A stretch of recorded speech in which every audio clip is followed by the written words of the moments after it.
जो शिक्षा क्रांति के रूप में, एक उम्मीद के रूप में मनीष सिसोदिया जी को जानता है, पहचानता है और उनसे उम्मीद लगाए बैठा था। 17 महीने की दिल्ली और देश के लोगों की जो तपस्या थी, जो दुआ थी, जो आशीर्वाद था, आज वो फलित हुआ है, आज वो पूरा हुआ है। और इसने एक बात का संदेश साफ तौर पर दिया है, कोई भी तानाशाही कितनी भी ताकतवर हो सकती है, लेकिन उसकी तानाशाही अनंत काल तक नहीं चल सकती। तानाशाही की भी सीमा है। 17 महीने दिल्ली के उन बच्चों ने, जिनके लिए एक नई उम्मीद, एक नया सपना गढ़ा मनीष सिसोदिया ने, उन परिवारों को, बच्चों को आईआईटी में, मेडिकल में सेलेक्ट करवा करके एक नई राह दिखाई। दिल्ली के अंदर सरकारी स्कूलों के रिजल्ट प्राइवेट स्कूलों से ज्यादा ला करके यह साबित किया कि जब पूरा देश ये बात मान चुका था कि सरकारी शिक्षा में कोई परिवर्तन नहीं हो सकता और एक एक दिन गिना जा रहा था कि किस दिन देश के सभी सरकारी स्कूलों में ताले लगेंगे और प्राइवेट स्कूलों में ही बच्चों का भविष्य सुरक्षित रह सकता है, उस मिथक को तोड़ा मनीष सिसोदिया ने। अरविंद केजरीवाल जी के नेतृत्व में सरकार ने जिस तरह से काम किया, केवल वादा नहीं किया, सपने को हकीकत में बदल करके एक देश को एक नई उम्मीद दी। उस उम्मीद को कुचलने के लिए षड्यंत्र करके, बिना तथ्य के, बिना सबूत के, जिस तरह से 17 महीने मनीष सिसोदिया जी को जेल में रखा गया, वो इस बात का सबूत है कि भारतीय जनता पार्टी और भारतीय जनता पार्टी की केंद्र की सरकार, देश के माननीय प्रधानमंत्री इस देश के अंदर शिक्षा में बदलाव की उम्मीद की जो राह है उसे कुचलना चाहते थे। देर हो सकती है, अंधेर नहीं है दुनिया में। और इसीलिए आज हम सब लोग इस बात के लिए तहे दिल से धन्यवाद करना चाहते हैं सुप्रीम कोर्ट का। निश्चित रूप से इस बात का मलाल सबको है कि बिना एक तक, आज तक एक सबूत नहीं मिला। 17 महीने सीबीआई और ईडी ने दिल्ली के उप मुख्यमंत्री को जेल में रखा और धिक्कार है ऐसी एजेंसी पर जिसको आज तक एक सबूत नहीं मिला चवन्नी का। 17 महीने उस व्यक्ति को आपने जेल में रखा, हमें न्याय मिला है, लेकिन इस बात का अफसोस है कि देर से मिला है। इस बात का अफसोस है कि जो बिल उनको 1 साल पहले मिल जानी चाहिए थी, न्यायिक प्रक्रिया में डिले की वजह से आज 17 महीने बाद वो बिल मिली है। इस बात को लेकर के दिल्ली के लोगों को मलाल है, लेकिन देर आए खुशी लेकर के आज सुप्रीम कोर्ट का फैसला आया है। मैं दिल्ली के लोगों को और देश के लोगों को बधाई देना चाहता हूं कि केवल उप मुख्यमंत्री नहीं, जल्द ही भारतीय जनता पार्टी का जो षड्यंत्र है, जिस तरह से ट्रायल कोर्ट में जमानत मिलने के बाद, सुप्रीम कोर्ट से जमानत मिलने के बाद, ईडी की जमानत मिलने के बाद सीबीआई का जिस तरह से षड्यंत्र के फंदा डाला गया है, वो भी टूटेगा।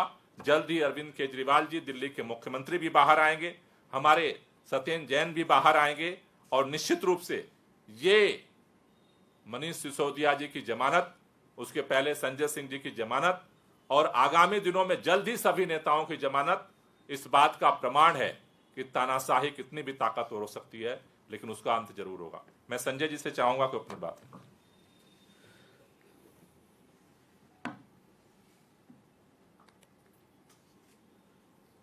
मनीष सिसोदिया जी की जमानत जोरदार तमाचा है तानाशाही के ऊपर, हिटलर शाही के ऊपर और मोदी सरकार के जुल्म के ऊपर। 17 महीने आपने एक ऐसे व्यक्ति को जेल में रखा जिसके खिलाफ एक सबूत नहीं था, 1 रुपए की पैसे की बरामदगी नहीं हुई, कोई जमीन जायदाद का कागज नहीं मिला, गांव खोद डाला, बैंक खोद डाला, घर खोद डाला, कहीं कुछ नहीं मिला। लेकिन ईडी वाले, सीबीआई वाले तारीख पे तारीख, तारीख पे तारीख, तारीख पे तारीख 17 महीने आपने सिर्फ और सिर्फ एक प्रयास किया, मनीष सिसोदिया कैसे जेल में रहें। आज माननीय सर्वोच्च न्यायालय का फैसला न्याय व्यवस्था की जीत है, लोकतंत्र की जीत है और दिल्ली और देश के लोगों की भावनाओं की जीत है। पूरा देश ये मानता है कि शिक्षा के क्षेत्र में अद्भुत और अनुकरणीय काम मनीष सिसोदिया ने किया और आपने ऐसे व्यक्ति को पकड़ के जेल में डाल दिया। पूरा देश ये मानता है कि अरविंद केजरीवाल के नेतृत्व में दिल्ली के अंदर शिक्षा, स्वास्थ्य, बिजली, पानी, माताओं बहनों के लिए बस की यात्रा, बुजुर्गों की तीर्थ यात्रा, अनुकरणीय काम करके दिखाया केजरीवाल जी की सरकार ने। आपने केजरीवाल को पकड़ के जेल में डाल दिया। मोहल्ला क्लिनिक का मॉडल जो पूरे दुनिया में प्रचारित हुआ, आपने सत्येंद्र जैन को पकड़ के जेल में डाल दिया। मैं संसद में इस सरकार के भ्रष्टाचार के खिलाफ आवाज उठाता था, मुझे पकड़ के 6 महीने जेल में रखा। तो मकसद जांच करना नहीं है, मकसद है विपक्ष के लोगों को पकड़ पकड़ के जेल में डालना। मैं प्रधानमंत्री जी से पूछना चाहता हूं, मनीष सिसोदिया की जिंदगी के जो 17 महीने बर्बाद हुए, उसका हिसाब कौन देगा? मनीष सिसोदिया की पत्नी, उनके बच्चे, उनके परिवार ने जो मानसिक प्रताड़ना झेली, उसका जवाब कौन देगा? दिल्ली के लाखों बच्चे जो एक ऐसे अच्छे शिक्षा मंत्री की प्रयासों से वंचित रह गए, उसका हिसाब कौन देगा? अपनी दुर्भावना और द्वेष की राजनीति के कारण आपने 17 महीने से मनीष सिसोदिया को जेल में रखा था। उनको सुप्रीम कोर्ट से जमानत मिली है। अरविंद केजरीवाल के मामले में तो कई गुना आप आगे चले गए। ईडी कोर्ट ने जमानत दे दी बगैर ऑर्डर की कॉपी के। न्यायपालिका के इतिहास में पहली बार रिहाई पे आपकी ईडी ने जाकर रोक लगवा दी और जबरदस्ती नया मामला सीबीआई का बना के केजरीवाल जी को आपने जेल में रखा है। अब भी जरा सी भी शर्म है, जरा सी भी शर्म है प्रधानमंत्री जी, तो आगे बढ़िए और इस राजनीति को खत्म कीजिए। जो हमारे नेताओं को आपने जबरन जेल में रखा है, अपनी एजेंसीज को कहिए फालतू का न्यायालय में विरोध करना बंद करें। आपके पास कोई सबूत ही नहीं है। न 1 रुपए केजरीवाल जी के यहां से मिला, न सत्येंद्र जैन जी के यहां से मिला, न मनीष सिसोदिया जी के यहां से मिला। मैं अपने केस के बारे में बोल नहीं सकता, कोर्ट ने रोका है। क्या कर रही है आपकी जांच एजेंसियां? और जहां पैसा निकला उस पर कोई कार्रवाई नहीं करते।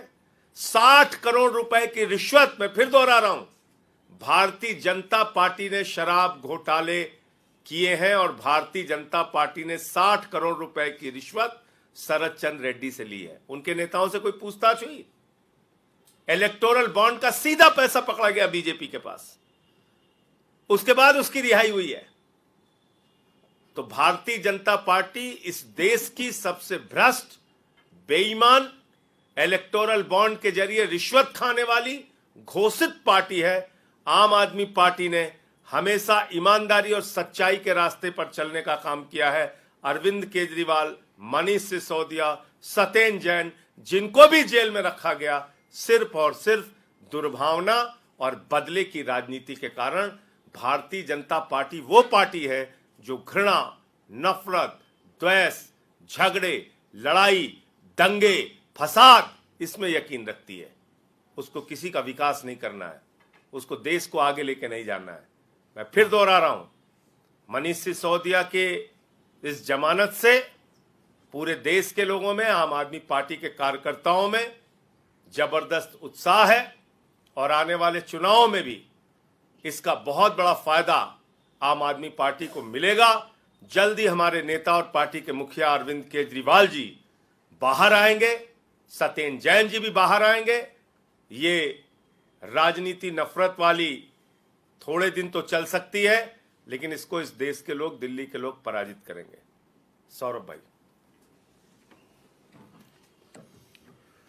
नमस्कार साथियों, आज देश की सबसे बड़ी अदालत कि डबल बेंच ने, जिसमें जस्टिस गवई और जस्टिस केवी विश्वनाथन थे, उन्होंने एक लैंडमार्क फैसला दिया। और ये फैसला ना सिर्फ मनीष सिसोदिया जी के लिए बल्कि तमाम उन पॉलिटिकल प्रिजनर्स के लिए मील का पत्थर साबित होगा जो बिना किसी सबूत, गवाह, PMLA prevention of money laundering act के काले कानून के तहत जेल के अंदर सड़ रहे हैं। कोर्ट ने कुछ बड़ी बातें अपने फैसले में कही हैं जो मुझे लगता है पूरे देश के लिए, खासतौर पे वो जो टीवी बहस के अंदर चलता है, उसके लिए एक रोशनी देने का काम करेगी। नंबर 1, कोर्ट ने कहा bail is a right, jail is a exception. यह सिद्धांत है देश की कानून व्यवस्था का कि आप किसी को बेल दें वो उसका हक है, और आप उसको जेल में रखें वो एक अपवाद है, एक्सेप्शन है। और यहां पे ये मामला इसलिए साबित होता है, बिना किसी कानून के, बिना किसी सबूत के, बिना किसी गवाह के 17 महीने तक मनीष सिसोदिया जी जेल में हैं। कानून ये कहता है कि आप मुकदमा कीजिए, सबूत रखिए, गवाह रखिए, दोषी साबित कीजिए, कन्विक्शन हो, सेंटेंस कराइए, 5 साल का नहीं, आप 10 साल की सेंटेंसिंग कराइए, आप जेल में रखिए, आपका स्वागत है। मगर जहां पे आपने ट्रायल ही नहीं शुरू की, साबित कुछ नहीं हुआ, वहां पे आप किसी को 17 महीने कैसे जेल में रख सकते हैं? कोर्ट ने कहा कि आज देश में स्नेक्स एंड लैडर, सांप सीढ़ी का खेल चल रहा है। आदमी लोअर कोर्ट में जाता है, जमानत के लिए इंतजार करता है, मैटर रिजर्व हो जाता है, इंतजार करता है, डिसमिस। फिर हाई कोर्ट में जाते हैं, सुनवाई होती है, रिजर्व होता है, इंतजार होता है, डिसमिस। फिर आप सुप्रीम कोर्ट जाते हैं, फिर वापस। ये सांप सीढ़ी का खेल आज केंद्र सरकार ने देश में चलाया हुआ है। इस मामले में सितंबर में केंद्र सरकार और उसकी ईडी ने अंडरटेकिंग दी कि 6 से 8 महीने के अंदर पूरी ट्रायल को कंप्लीट कर लिया जाएगा। आज हम अगस्त में बैठे हैं, लगभग 1 साल हो गया, ट्रायल शुरू भी नहीं हुआ है। यह बात कोर्ट ने कही। जब ट्रायल शुरू ही नहीं हुआ है, ऐसे मामले में जिसमें हजारों, 80,000 से ज्यादा दस्तावेज हैं, 200-250 लोगों से ज्यादा गवाह हैं, 468 गवाह हैं, ऐसे में ट्रायल को तो 10 साल लगेंगे। तो क्या 10 साल आप किसी को बिना कुछ साबित करे जेल में रख सकते हैं? ये तो हो ही नहीं सकता।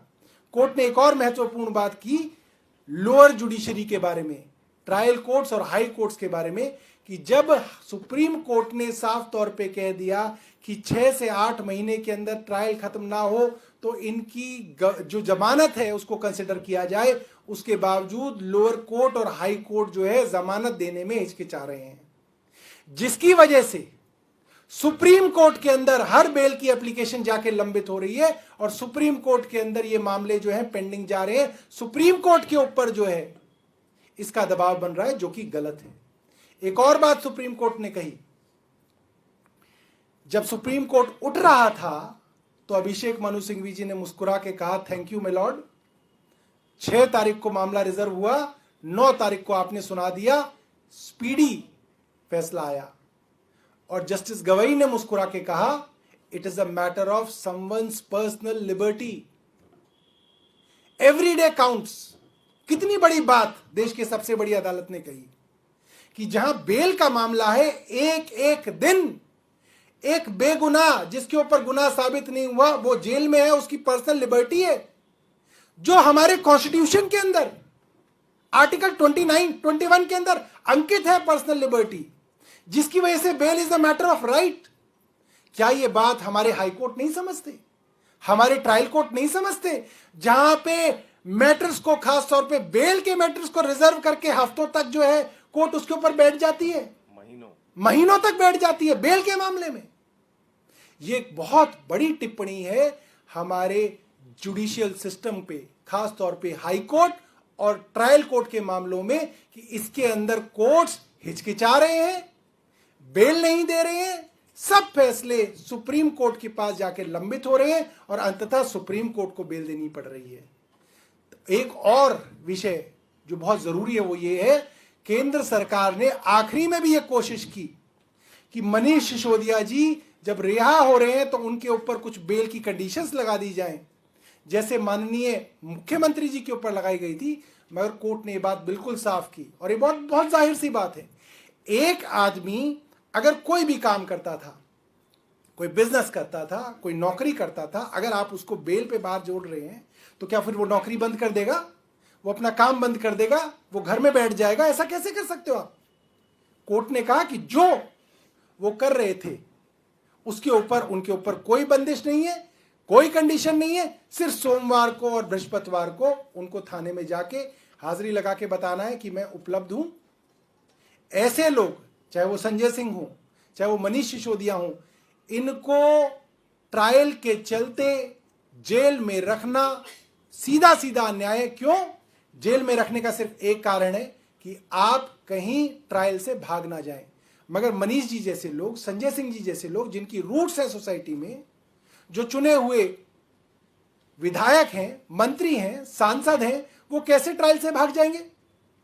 तो कोई मतलब नहीं बनता कि उनको समय से ज्यादा आप जेल में रखें। और जहां तक सबूतों के साथ टेम्परिंग की बात है, उस पर भी कोर्ट ने साफ किया, जितने भी सबूत ईडी ने रखे हैं, जिनको वो सबूत कह रहे हैं, वो सब डॉक्यूमेंट्री एविडेंस है, अदालत की कस्टडी में है, उसकी टेम्परिंग का कोई सवाल नहीं उठता। लिहाजा सारी की सारी केंद्र सरकार की ऑब्जेक्शन को दरकिनार करते हुए सुप्रीम कोर्ट ने उनको जमानत दी है।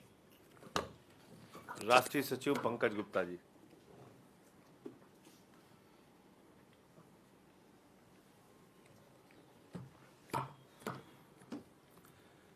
सभी बातें हो चुकी, लेकिन आज ये सचमुच पूरे देश के लिए, पूरी दिल्ली की जनता के लिए, पार्टी के सभी कार्यकर्ताओं के लिए एक बहुत बड़ी उम्मीद जगी है। ये विश्वास जगा है कि जिन सपनों के साथ अरविंद जी ने इस पार्टी का गठन किया था, जिन सपनों को पूरा करने के लिए इस देश की जनता उनकी तरफ आस लगाए बैठी है, उनमें देर हो सकती है, लेकिन वो सपने जरूर पूरे होंगे। देश के हर बच्चे के लिए अच्छी शिक्षा का सपना, हर वृद्ध माता पिता के लिए अच्छी दवाई, अच्छी स्वास्थ्य सेवा का सपना, साफ पानी का सपना, बिजली का सपना, महिलाओं की सुरक्षा का सपना, ये सारे सपने जो दिल्ली की जनता ने देखे थे और पिछले कुछ महीनों में, या मैं कहूं जैसा सबने कहा 17 महीनों से जो व्यथा चल रही थी, जो दुविधा चल रही थी, जो लोगों के मस्तिष्क में परेशानियां थी, मेरा मानना है कि आज के माननीय सुप्रीम कोर्ट के जजमेंट से उनसे थोड़ा संशय दूर होगा, लोगों में उम्मीदें बढ़ेंगी और पूरे देशवासियों से, पूरे दिल्ली की जनता से हमारा यही कहना है कि हिम्मत नहीं हारिएगा, विश्वास रखिएगा, आपका सपना जरूर पूरा होगा। जय हिंद। आदिल भाई।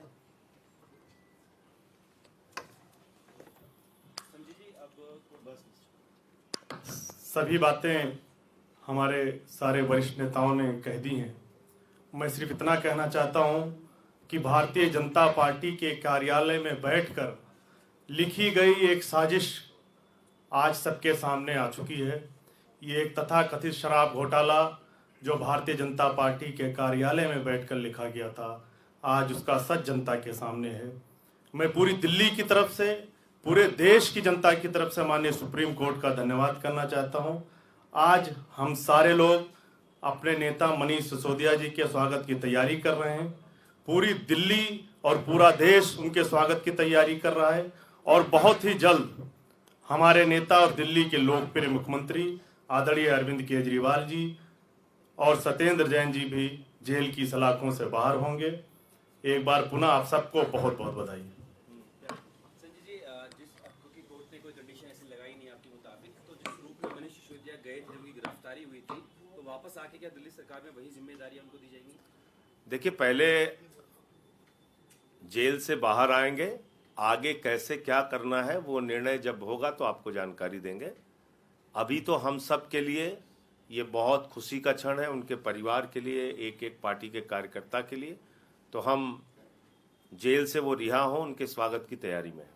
लेकिन संजय जी, लगातार बीजेपी के नेताओं के बयान आ रहे हो, कह रहे हैं कि आप इस पर ढिढोरा क्यों पीट रहे हैं, जमानत नवनीत ने तो इतना कुछ कह दिया कि कातिलों को, रेपिस्टों को भी जमानत मिलती है। देखिए, ऐसा है कि भाजपाइयों की हालत वही है कि चित भी मेरी, पट भी मेरी, अगर सिक्का मोदी जी, तो अगर जमानत नहीं मिल रही थी तो चीख चीख के चिल्लाते थे, मिली संजय सिंह को जमानत, मिली सिसोदिया को जमानत, मिली केजरीवाल को जमानत। आप लोग ही अपने चैनल पे दिखाते थे। जमानत मिल गई तो कहते सिर्फ जमानत ही तो मिली है, कल को बरी हो जाएंगे तो कहेंगे कि सिर्फ बरी ही तो हो गए, 17 महीने मात्र रहना ही तो पड़ा। जब मोदी जी जैसे तानाशाह हैं तो रहना पड़ेगा, मुकदमे लिखवाने पड़ेंगे, अगर अमित शाह है तो लाठियां खानी पड़ेंगी। तो भाजपा ये कहना चाहते हैं, देश के सर्वोच्च न्यायालय ने 17 महीने के बाद तमाम तथ्यों को देखने के बाद एक जमानत दी है, और आपको मालूम है कि पीएमएलए के मामले में जमानत मिलने का मतलब होता है जज को संतुष्ट होना पड़ता है सारे सबूतों और तथ्यों पर कि इस पे केस नहीं बनता। तो मैं सिर्फ ये पूछना चाहता हूं कि अगर जमानत मिल जाए तो कहते हैं सिर्फ जमानत ही मिली है, कल को बरी हो जाएंगे कहेंगे सिर्फ बरी ही तो हुए हैं, काट लिया 17 महीने तो क्या फर्क पड़ता है। तो भाजपाइयों के लिए मैंने सुबह भी बोला था, मैं फिर कह रहा हूं, एक गर्दन काटो योजना इनको बनानी चाहिए और कुछ गैंग तैयार करें। राजनीतिक पार्टी तो है नहीं, गुंडों का गैंग है, तो इन गुंडों के गैंग को, इनको एक दल, अपने दल के अंदर एक समूह तैयार करना चाहिए जो विपक्ष के नेताओं को पकड़ पकड़ के कहीं मारे, कहीं पीटे, कहीं उनकी हत्या करे, कहीं उनका गर्दन काटे, उससे शायद इनको संतुष्टि मिलेगी। अभी भी बेशर्मी देखिए आप, बेल मिल गई तो सिर्फ बेल ही तो मिली है, मजाक बना रखा है। एक आदमी को आपने 17 महीने जेल में रख दिया, बेल मिल रही तो कह रहे हैं सिर्फ बेल ही तो मिली है।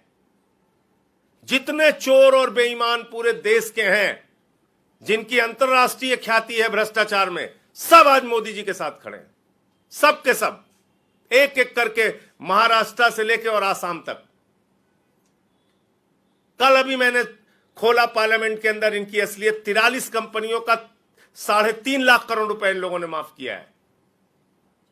3,02,000 करोड़ रुपए के रिश्वत लेके, इलेक्टोरल बॉन्ड लेके, हजारों करोड़ के रिश्वत लेके 3,02,000 करोड़ के ठेके दिए अलग अलग कंपनियों पे। ये बीजेपी के लोग बात करेंगे। इस धरती की, मैं फिर दोहरा रहा हूं, इस धरती की सबसे बेईमान, भ्रष्ट, नफरत, द्वेष और झगड़ा लड़ाने वाली पार्टी का नाम है भारतीय जनता पार्टी।